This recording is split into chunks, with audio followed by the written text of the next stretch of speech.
La Chine revoit ses prévisions de croissance à la baisse pour l'année en cours à un niveau historiquement faible depuis 28 ans. Pour faire face à ce ralentissement, Pékin a annoncé une série de mesures, une baisse des impôts, une relance des investissements et un accroissement des prêts. Une analyse complète de la situation en Chine et à l'étranger montre qu'en poursuivant notre développement cette année, nous serons confrontés à un environnement plus difficile et plus complexe, ainsi qu'à des risques et des défis prévisibles ou non, plus nombreux et plus importants. Nous devons être prêts à mener un combat difficile. La croissance devrait osciller entre 6 et 6,5% cette année, un léger repli par rapport aux 6,6% de l'an dernier. Les carnets de commandes tardent à se remplir en raison d'une demande en berne des entreprises chinoises comme des partenaires étrangers. Si la guerre commerciale qui sévit entre Washington et Pékin n'a pas affaibli les exportations chinoises, elle pèse sur les décisions des acteurs économiques.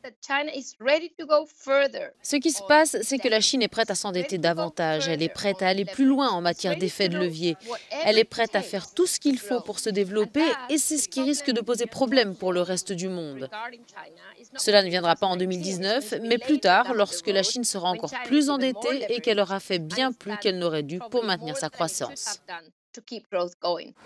Pékin prévoit une hausse du déficit pour se ménager une marge de manœuvre politique. Si le président Xi Jinping a obtenu la levée de la limite à 2 mandats l'an dernier, il est aujourd'hui confronté à des difficultés qui obligent le régime à réagir.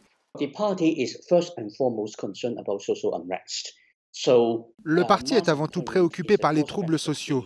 Le chômage de masse est donc une hypothèse que le gouvernement ne veut tout simplement pas envisager.